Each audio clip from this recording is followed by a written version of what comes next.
एक बार भगवान विष्णु के मन में धरती घूमने की इच्छा हुई और वह अपनी यात्रा की तैयारी में लग गए। स्वामी को तैयार होता देख कर माता लक्ष्मी ने पूछा, आज सुबह सुबह कहाँ जाने की तैयारी कर रहे हैं प्रभु? तभी विष्णु जी ने लक्ष्मी से कहा, मैं धरती लोक पर घूमने जा रहा हूँ। कुछ सोचकर माता ने कहा, हे प्रभु, क्या मैं आपके साथ आ सकती हूँ? भगवान विष्णु ने 2 पल सोचा और फिर कहा, एक शर्त पर तुम मेरे साथ आ सकती हो। तुम धरती पर पहुंचकर उत्तर दिशा की ओर नहीं देखोगी। इस शर्त से माता लक्ष्मी सहमत हो गई। प्रातःकाल माता लक्ष्मी और भगवान विष्णु धरती पर पहुँचे। उसी समय सूर्य देवता का आगमन हुआ। धरती की सुंदरता को देखकर माता लक्ष्मी अत्यंत प्रसन्नचित्त हो गई और भगवान विष्णु को दिया गया वचन भूल गई। धरती को देखते देखते कब वह उत्तर दिशा की ओर देखने लगी, उन्हें पता नहीं चला। उत्तर दिशा में माता लक्ष्मी को एक बहुत ही सुंदर बगीचा दिखा। उसी तरफ से खुशबू के साथ साथ सुंदर सुंदर फूल खिले दिखे। यह एक फूलों का खेत था। माता लक्ष्मी बिना सोचे समझे उस खेत में चली गई और एक सुंदर सा फूल तोड़ लाई। जब माता लक्ष्मी भगवान विष्णु के पास वापस गई तो भगवान विष्णु के आंखों में आंसू थे। माता लक्ष्मी ने भगवान विष्णु से कहा, प्रभु, आपके आंखों में आंसू का कारण क्या है? तब भगवान विष्णु ने कहा, हे देवी, किसी से बिना पूछे कुछ भी लेना नहीं चाहिए, और इसके साथ अपना वचन याद दिलाया। अब माता लक्ष्मी को अपनी भूल का पता चला तो उन्होंने भगवान विष्णु से इस भूल की माफ़ी मांगी। भगवान विष्णु ने कहा, तुम्हें जो भूल की है उसकी सज़ा तुम्हें ज़रूर मिलेगी। जिस माली के खेत से तुमने बिना पूछे फूल तोड़े हैं, यह भी एक प्रकार की चोरी है। इसलिए तुम 3 साल तक उस माली के घर में नौकर बनकर रहोगी और उसका सारा काम करोगी। माता लक्ष्मी ने चुपचाप सिर झुकाकर वचन को स्वीकार किया। माता लक्ष्मी एक गरीब औरत का रूप धारण करके उस खेत के मालिक माधव की झोपड़ी पर पहुंच गई। खेत के मालिक माधव ने कहा, बहन, तुम कौन हो और तुम्हें क्या चाहिए?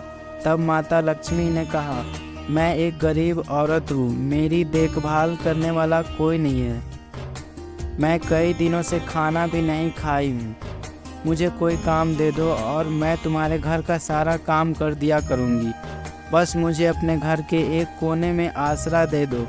माधव बहुत ही अच्छे दिल का आदमी था। उसे दया आ गई, लेकिन उसने कहा, बहन, मैं बहुत ही गरीब हूँ। मेरे कमाई से घर का खर्च बहुत ही मुश्किल से चलता है।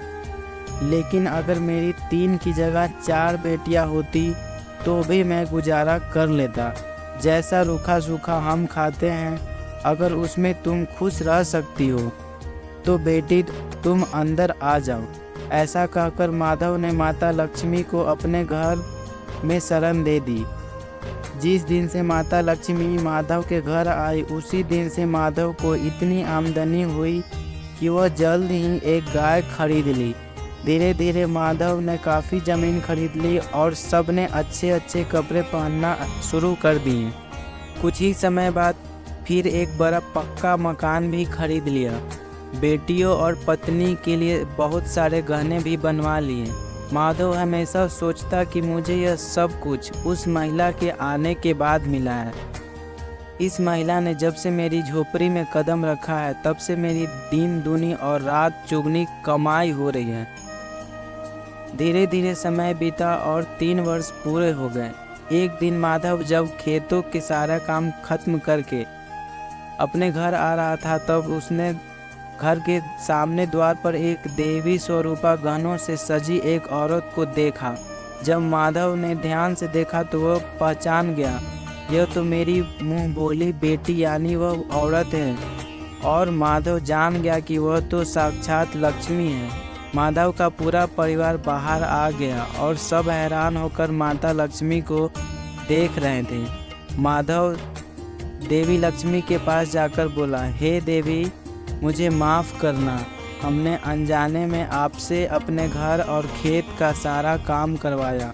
माता, यह कैसा अपराध हो गया? माता, हम सबको माफ़ कर दो। तब माता लक्ष्मी मुस्कुराई और बोली, हे माधव, तुम बहुत ही अच्छे और दयालु इंसान हो। तुमने मुझे अपनी बेटी की तरह रखा। इसके बदले मैं तुम्हें वरदान देती हूँ कि तुम्हारे पास कभी भी खुशियों और धन की कमी नहीं रहेगी। तुम्हें सारे सुख मिलेंगे जिसके तुम हकदार हो। ऐसा कहकर आशीर्वाद देकर माता लक्ष्मी अपने स्वामी के द्वारा भेजे गए रथ में बैठकर चली गई।